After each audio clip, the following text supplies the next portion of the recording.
va a ser algo fácil realmente. Y nosotros, bueno, sí, no, sí, yo me sé absolutamente todo, pásenme una Biblia. ¿Ustedes creen que nos van a hacer ese favor de pasarnos una Biblia? O de pronto nos la pasan en hebreo, en latín, ¿no? Haciendo mofa posiblemente de nosotros. Así que yo me ponía a recordar lo importante que es que nos aprendamos el versículo ¿de qué? De memoria. Entonces, ¿alguien lo sabe en esta mañana el versículo de memoria? De memoria. Hermana Marta, adelante.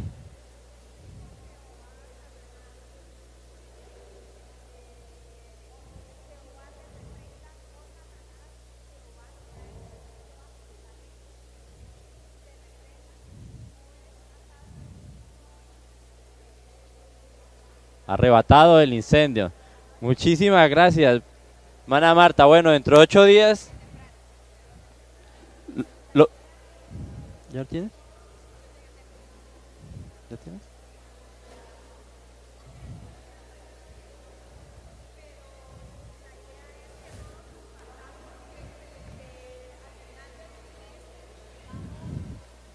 Perdón.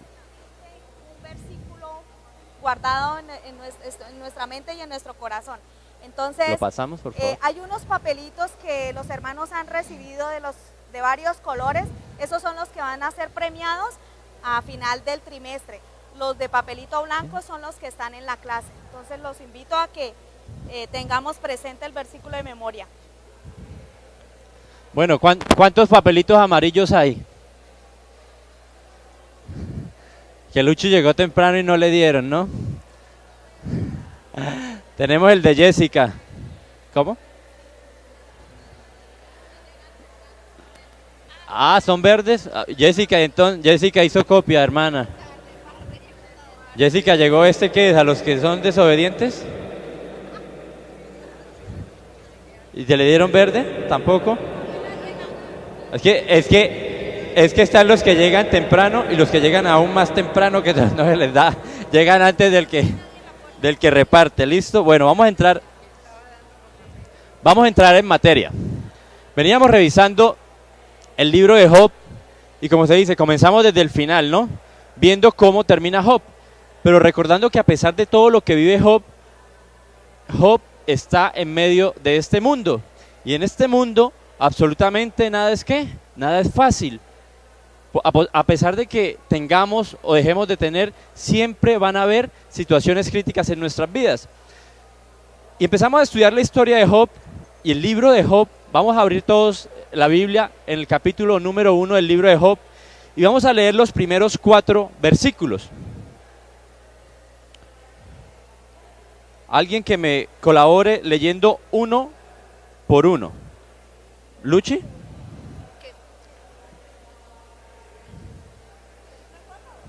Vamos a leer el Job 1:1.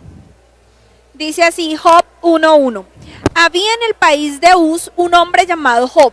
Era un hombre perfecto y recto, temeroso de Dios y apartado del mal. Bueno, mis hermanos, el primer versículo, vemos la descripción que hace. ¿Quién escribe el libro de Job? Dijo acá la hermana Moisés. Moisés, ¿verdad? Y Moisés da una descripción de Job que posiblemente no se da o se da a aquellos grandes patriarcas de la Biblia. Dice que era perfecto, es decir, la Biblia cuando en términos hebreos habla de perfección, habla como de rectitud, hace como énfasis a un camino derecho, es decir, Job es una persona que en su vida, sus principios estaban claramente marcados, sabía que no debía tomar en su vida atajos. Aparte de eso, era temeroso de Dios, es decir, creía en Jehová y era una persona apartada de total maldad. Y sigue diciendo el versículo 2. ¿Quién me lee el capítulo 2 y 3? Aquí vamos a darle la oportunidad a Mayrita. Bueno, dice, y le nacieron 7 hijos y 3 hijas. Su hacienda era 7,000 ovejas, 3,000 camellos, 500 yuntas de bueyes, 500 asnas y muchísimos criados. Y era aquel varón más grande que todos los orientales. Listo. Entonces, ¿le nacieron cuántos hijos? 7. ¿Cuántos hijos tuvo usted, pastor? ¿Cuántos? 6. Bueno, le hicieron falta 4, pastor. Yo solo llevo 2 y creo que ahí paramos, ¿verdad? Pero Job tenía 7 hijos y normalmente en esa época 7 varones y 3 damas, perdón, 10 hijos en total. Y normalmente hoy en día nosotros asociamos la cantidad de hijos a 2 cosas, ¿verdad? O que no se cuidaron y fueron totalmente irresponsables, o que hay con qué mantenerlos, ¿verdad? Y lo mismo pasaba en esa época. Pero lo que viene en el versículo 3 es lo que más me llama la atención de quién era Job. La última parte del versículo 3 dice que era más grande que ¿qué? Que todos los orientales, es decir, era el Bill Gates de nuestra época. Dice que tenía 7,000 ovejas. Los que más o menos tienen cuenta de finca saben que 7,000 ovejas, digamos, pasándolo a ganado, serían más o menos 1,000 cabezas de ganado, que es más o menos la relación. Pero dice que tenía también bueyes y asnas, es decir, aparte de eso era un agricultor, porque las yuntas de bueyes las utilizaban para la agricultura y las asnas era el medio de transporte de esa época. O sea, el tipo tenía todo lo que tenía que ver con alimentación, lo tenía acaparado. Ese era el negocio de Job. Es decir, Job era una persona sumamente acaudalada, es decir, no era cualquier oriental.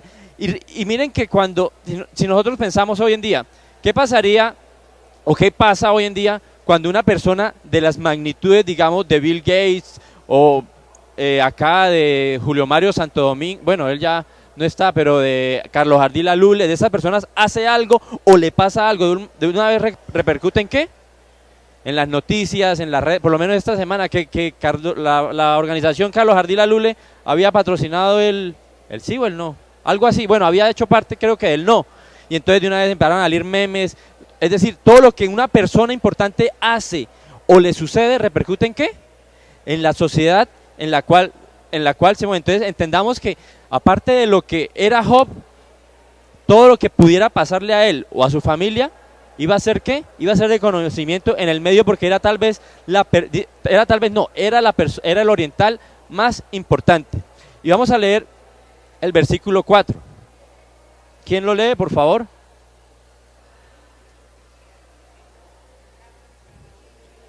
La hermana lo está leyendo.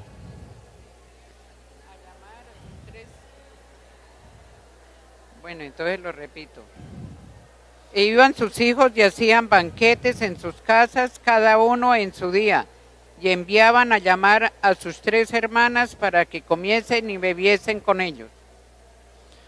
Listo, entonces sus hijos, pues, como buen hijo de una persona acaudalada, cada tanto, pues dice que cada día, yo no me imagino cada día ellos pero pues un día salían a montar en yate, el otro día se iban de un picnic a la costa, es decir, llevaban una buena vida debido a lo que sus padres les había dado o lo que su padre poseía.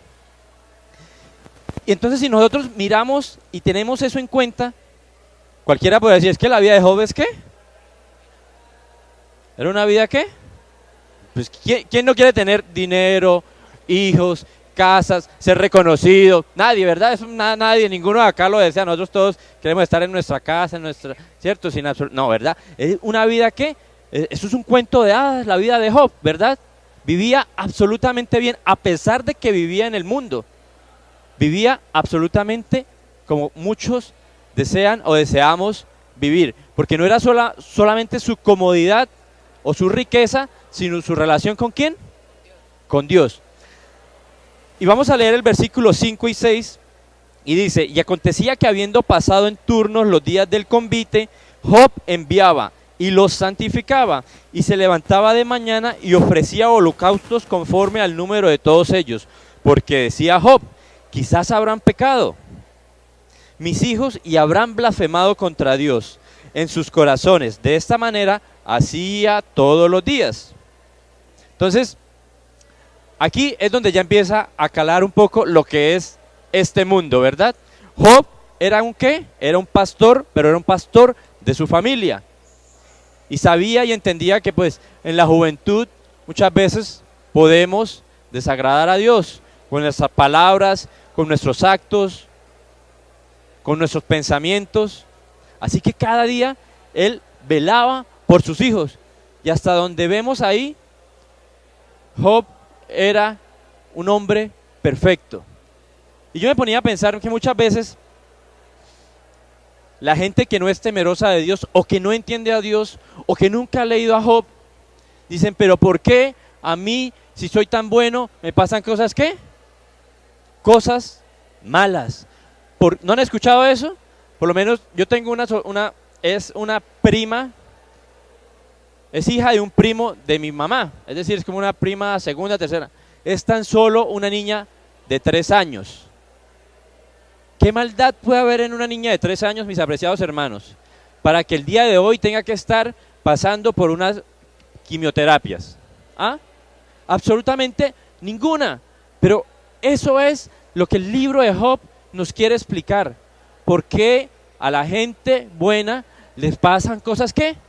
Cosas malas. ¿Por qué a la gente que supuestamente nosotros vemos y es temerosa de Dios, ora día y noche, hace sacrificios, entrega y devuelve sus diezmos, es buena con el cristiano y con el no cristiano, le pasan este tipo de cosas? Porque hay niños que sin conocer la maldad sufren como consecuencia de X o Y cosas. Y es ahí donde entra el versículo número 6. Alguien que me lea el versículo número 6, a ver, Gabrielita, pasémosle el micrófono aquí a Gabrielita.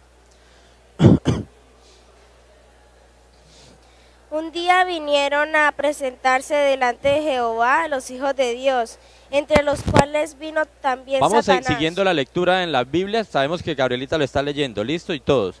Un día, léanme el versículo 7, por favor. Y dijo Jehová a Satanás, ¿de dónde vienes? Respondiendo Satanás a Jehová dijo, de rodear la tierra y andar por ella. Y el versículo 8, Gabrielita. Y Jehová dijo a Satanás, ¿no has considerado a mi siervo Job, que no hay otro como él en la tierra, varón perfecto y recto, temeroso de Dios y apartado del mal? Bueno, entonces aquí la escena se transporta a otro lado. ¿A dónde se transporta esa escena? Al cielo, no al tercer cielo específicamente, por unas cuestiones en donde Elena G. White, donde dice que definitivamente la entrada al tercer cielo le fue vetada a Satanás, pero sí en algún lado de ese universo que nos rodea y de ese universo infinito. Y estaba allí Dios, ¿con qué? Con sus hijos. Y se presenta aquí, mis apreciados hermanos. Se presenta Satanás, ¿verdad? Y si nosotros no entendemos cuál es el contexto de esa conversación, que es lo que vamos a ver ahorita, allí aparece Dios. ¿Y qué es lo que Dios le dice a Satanás? Le hace una pregunta, ¿no? Porque seguramente Dios no sabía dónde venía, ¿verdad? Claro que sabía, pero empieza una conversación con Satanás. ¿Y qué más le pregunta? Él le dice que viene pues del único lugar en donde le dieron cabida, ¿verdad? ¿En dónde? En esta tierra. Y seguido viene una expresión como de papá orgulloso, como de papá que quiere mostrar que uno de sus hijos es, mejor dicho, es... O sea, imagínense que Dios hablara así de alguno de nosotros. ¿Has visto a Diego Manrique? ¿Qué? ¿Cómo puede? O sea, es decir, Dios que conoce los... ¿Por qué la risa, Jessica? ¿Puede decir esa pregunta, Dios de cada uno de nosotros? ¿Podría Dios referirse a cada uno de nosotros como se refirió a Job en ese día? ¿Has visto a qué?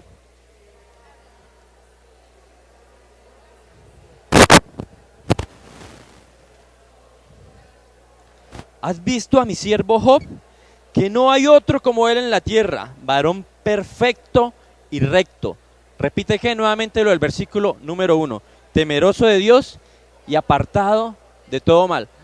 Eso es como cuando, yo no sé, o sea, imagínense ustedes que usted está aquí tranquilo, trabajando, pero de pronto en la empresa, a nivel de junta, se está hablando del mejor empleado de la empresa y se están haciendo, usted está tranquilo haciendo sus labores como si nada, pero a nivel de junta están hablando de sus cualidades porque posiblemente le quieren dar un ascenso. Así pasaba, Job seguía en sus labores diarias. Job ni idea de lo que estaba sucediendo en el cielo. Por eso es que aquí la escena se trasladó a otro lado. Primero nos muestra quién es Job y luego nos dice qué era lo que estaba pasando en el cielo, ¿verdad?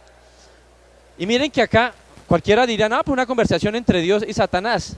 Pero ¿cuál es el contexto de estos dos personajes? Es decir, de Dios y de Satanás. ¿Qué había pasado con ellos anteriormente? ¿Qué había pasado en el cielo con Satanás, pastor? El micrófono, por favor. Satanás tuvo derecho a entrar en el cielo hasta la muerte de Cristo. Cristo mismo dijo, Hermanos, necesitamos ahora un el príncipe de compromiso este delante mundo de es echado Dios. fuera. Es decir, ya no Debemos podía empezar volver al a ser cielo. fieles, a quitar todo aquello ¿Pero que qué había nos está pasado afectando. antes, pastor? Entre Dios Si y queremos Satanás. triunfar, De esto, ¿hasta cuándo debe ser nuestra lucha? Hasta el final. Pero antes de Señor que le fuera bendiga. expulsado. No, antes de que él cayera. sí, ¿Quién era Satanás antes de ser Satanás? pero Satanás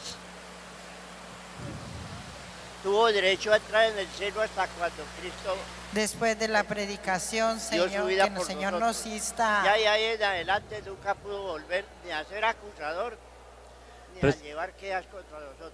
Hermana Marta, ¿nos quiere colaborar con esa parte también? En la tierra, en el cielo hay un conflicto.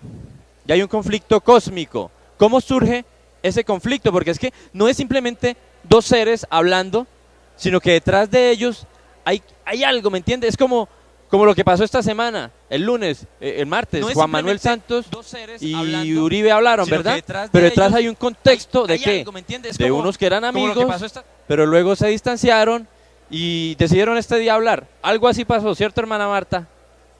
¿Qué había pasado en el cielo antes? Dice que lo que yo pude comprender de la lección, dice que ese conflicto nosotros no podemos comprender la guerra que hubo en el cielo que después se trasladó hacia la tierra. Dice que es como una especie de velo. O sea, nosotros alcanzamos la comparación que hace usted, alcanzamos a ver lo que hay, pero más allá no lo podemos percibir. Listo, vamos a leer unos versículos que nos dan, de lo poco que podemos ver, nos deja conocer y entender qué era lo que había pasado en el cielo.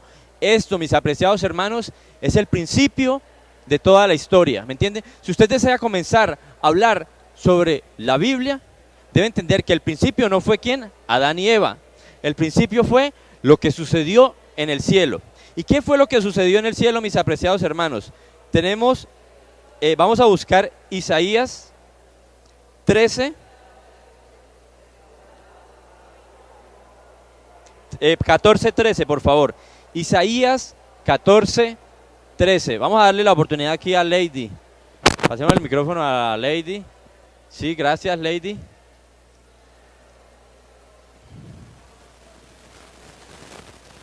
Isaías 14:13. Y alguien que me vaya ayudando con Ezequiel 28, 12 al 17. Isaías 14:13. Tú que decías en tu corazón, subiré al cielo, en lo alto, por encima de las estrellas de Dios, y levantaré mi trono. En el monte de la reunión, al lado del norte, me sentaré. Bueno, entonces aquí hay algo que la Biblia utiliza y es el paralelismo. Un ejemplo de ellos es Mateo 24. Resulta que a Jesús, que le preguntan en Mateo 24, los discípulos están preguntándole, le hacen dos preguntas prácticamente en una. ¿Cuándo serán estas cosas? Y también le preguntan sobre el fin del mundo. Y Jesús empieza a hablarle sobre el desarrollo de cómo iba a ser la toma de Jerusalén. Pero después pasa ¿qué? Pasa al momento o a los eventos finales. Es decir, Jesús está hablando con una pregunta, está respondiendo con una respuesta, está haciendo un paralelismo entre dos cosas, entre la toma de Jerusalén y la segunda venida. Aquí pasó algo, aquí se le está dando una profecía al rey de Babilonia, pero en un momento, entendiendo que en la historia mundial, en el macrocosmos, ese rey de Babilonia es representado ¿por quién? Por Satanás. Empieza a hablar de él. Y habla sobre ¿qué nació en su corazón? Orgullo, un deseo incontrolable de ser lo que no debía ser, es decir, de querer ser Dios. Es decir, y aquí es donde donde empezamos a responder un poco la pregunta de por qué a la gente buena le pasan cosas malas y por qué también mucha gente pregunta, la típica respuesta del ateo, Dios creó todo, ¿verdad? Entonces, si Dios creó todo, también creó el ¿qué? El mal. Por lo tanto, Dios es responsable del mal que existe en el mundo. Yo les hago esa pregunta, ¿Dios creó el mal, Adriana?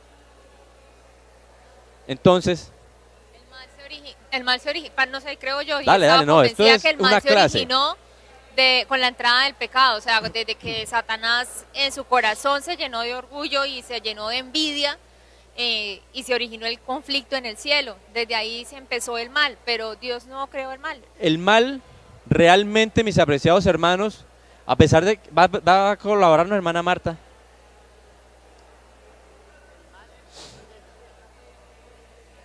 Bueno, el comentario que hacía el pastor Bullón en la lección dice que uno de los misterios que iremos a, que Jesús nos va a hablar cuando nos encontremos con Él, será acerca de eso, de realmente cómo inició el mal. El conflicto empezó en el cielo, pero el sentir de Él en el corazón, de la maldad, del pecado como tal, no lo sabemos. Bueno, yo les voy a contar un ejemplo sobre algo de lo que sí tenemos vislumbre. Resulta que las semillas de los alimentos tienen algo que se llama latencia. ¿Qué es la latencia? Es esa capacidad de estar en un sitio, por decir, en la tierra, enterradas, sin salir, pero que en un momento dado, bajo unas circunstancias especiales, hacen que ella empiece a brotar. Es decir, en el suelo pueden haber semillas de enterradas hace 50 años, y de pronto usted dice, ve, ¿y esto por qué nació acá? ¿Por qué nació acá? Porque ellas tienen eso que es la latencia, ellas están ahí quieticas, pueden pasar desapercibidas, pero ahí están, y en el momento que se mezclan una serie de eventos, de lluvia, de agua, de elementos que le cayeron, ella empieza ese proceso. Como dicen, el mal es un misterio, pero el mal estaba presente desde el momento en que Dios nos da la capacidad de elegir. Exactamente, es decir, nosotros debemos entender que el reino de Dios es un reino, es una ley de amor. ¿Y por qué es una ley de amor? Porque no obliga a absolutamente nadie a hacer lo que Dios quiere.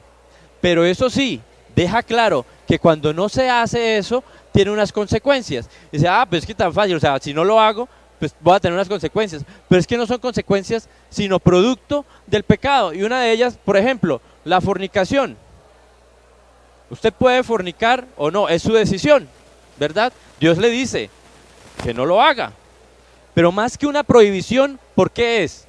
Porque tiene resultados. Si usted fornica, es decir, usted tiene relaciones prematrimoniales, a usted como mujer nadie le asegura que se vaya a casar con ese hombre. Y como buen hombre puede ser que un día se vaya y empiece a denigrar de todo lo que usted fue cuando eran novios, ¿verdad? Segundo, puede ser que usted tenga una carrera brillante, una chica estudiosa, que tenga todo pero resulta que por quebrantar este mandato, usted queda embarazada, lo cual, dependiendo de quién sea su familia, le puede posponer su carrera o simplemente truncarle todo el deseo de vida que usted llevaba. Es decir, las consecuencias Dios las conoce y por eso es que nos advierte para que vivamos una buena vida. Ya que nosotros decidamos elegir lo que queramos elegir, es nuestra decisión, pero normalmente vamos a tener que cargar ¿con qué? Con las consecuencias de nuestros actos. Y eso fue lo que decidió Satanás. Dice Isaías que decidió ¿qué? Empezó en su corazón a albergar un deseo de ser Dios, un deseo de que le adoraran, un deseo de que todos se inclinaran. ¿Cómo nació? De la libre elección que él podía de elegir a su amante creador o de simplemente ser más que él cuando sabía que no podía hacerlo porque simplemente Satanás era un ser ¿qué? Un ser creado.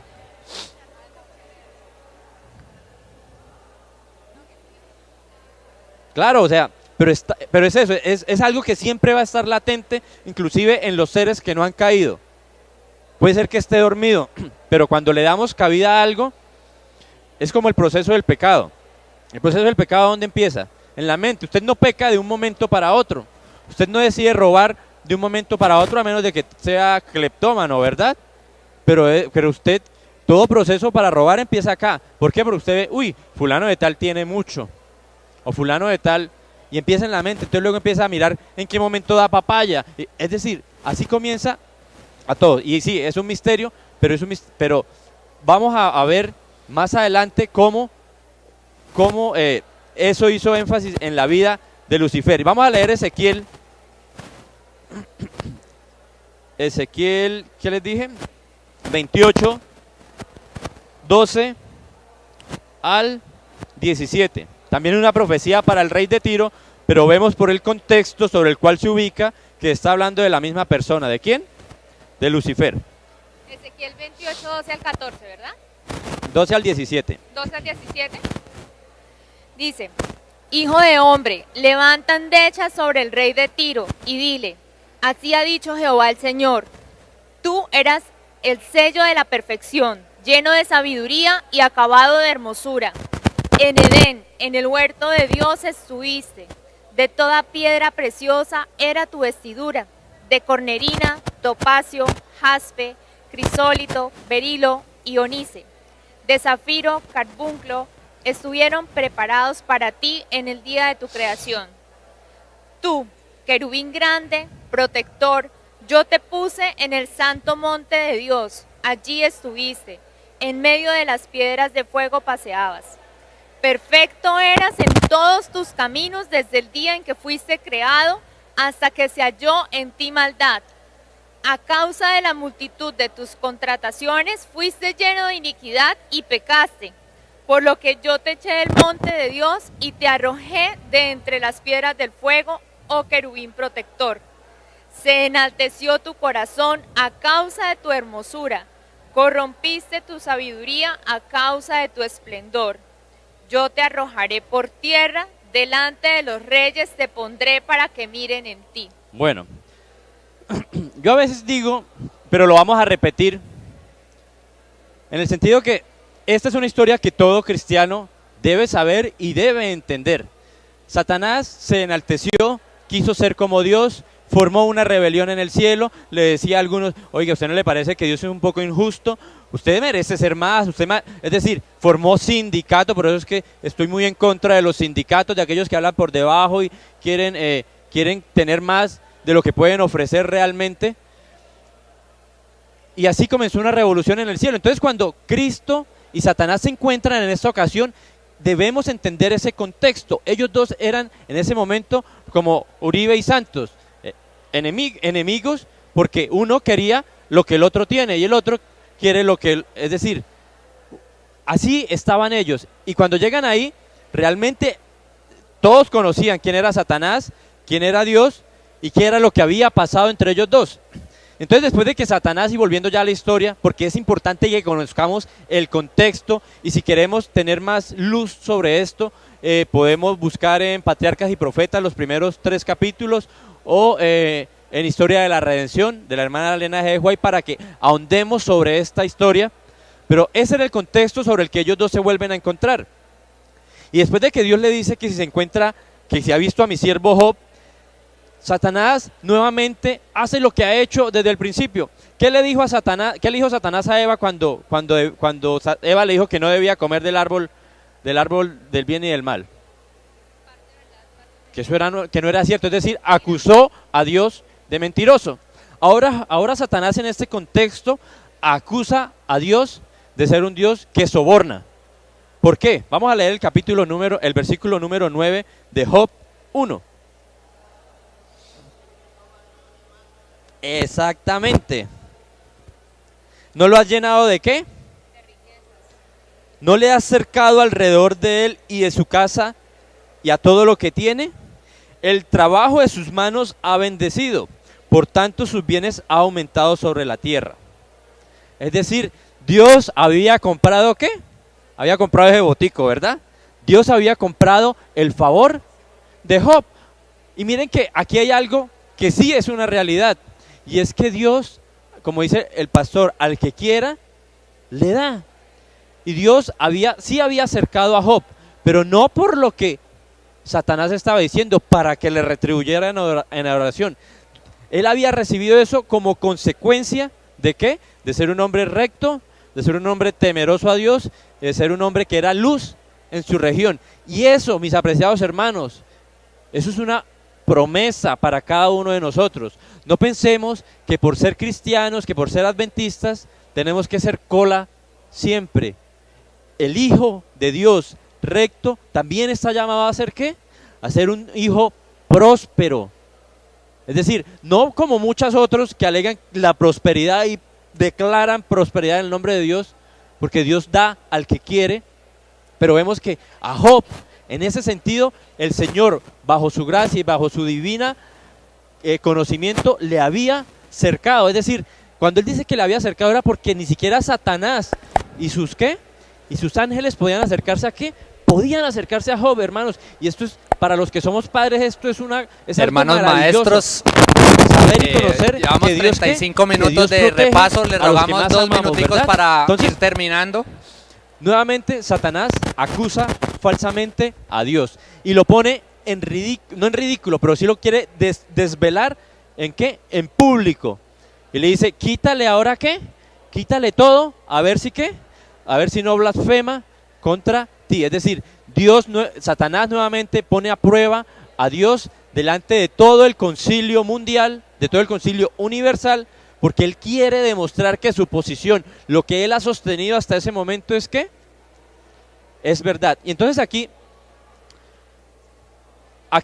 nos detenemos, porque la pregunta que hicimos al principio de por qué le suceden cosas malas a gente buena, posiblemente no vamos a poder responderla totalmente hoy, pero ya empezamos a ver algo. Primero, que el mal no lo creó Dios, que el mal es producto de la elección de un ser y que ese mal está haciendo un daño colateral en la raza humana. ¿Por qué? Porque él con su maldad vino acá, y mientras Dios permita que esto suceda, muchos de nosotros seamos buenos, ¿vamos a qué?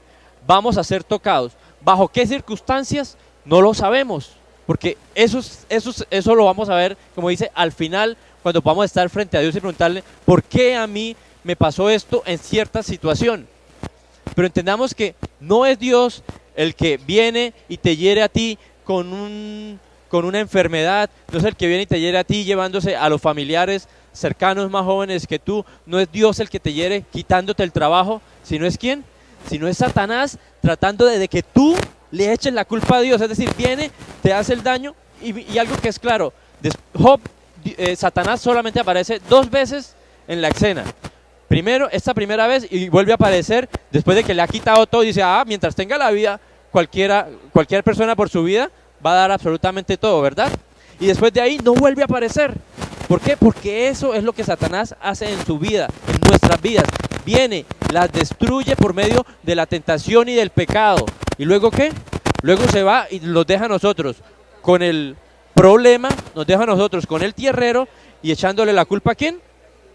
A Dios. Entonces, finalizando, después de que, así como hemos visto el contexto de lo que pasa con Satanás y de cómo el mal entró y cómo es una disputa entre Dios, también debemos entender, como dijo el pastor, que hubo un momento en que a Satanás se le acabó ese reinado en este mundo, ¿verdad? ¿Por medio de quién? Por medio de Jesús. Y vamos a leer 2 versículos. Un versículo, perdón. Está en Juan.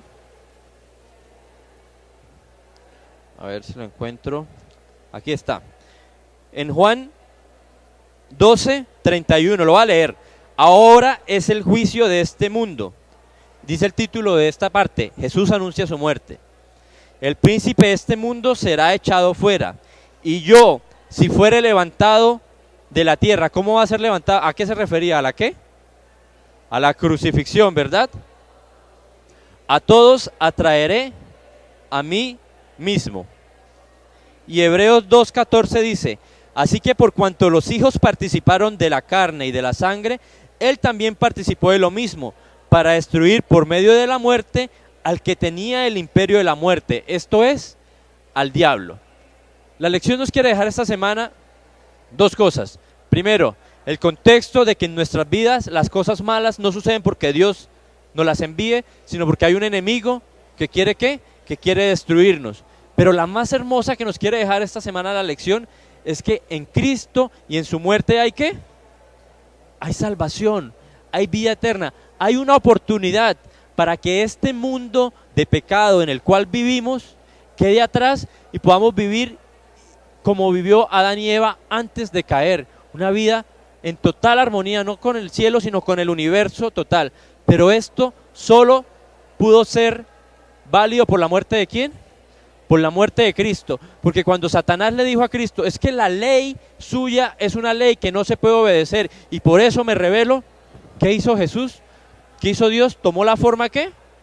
Tomó la forma de hombre y vino y cumplió con toda la ley. Nos demostró de que sí podemos ser como Job, hombres perfectos, hombres temerosos a Dios, hombres rectos. Y aparte de eso, murió, es decir, recibió el castigo que no debía recibir, el castigo que usted y yo debemos recibir, que es la muerte. No la muerte primera, sino la muerte ¿qué? La muerte eterna.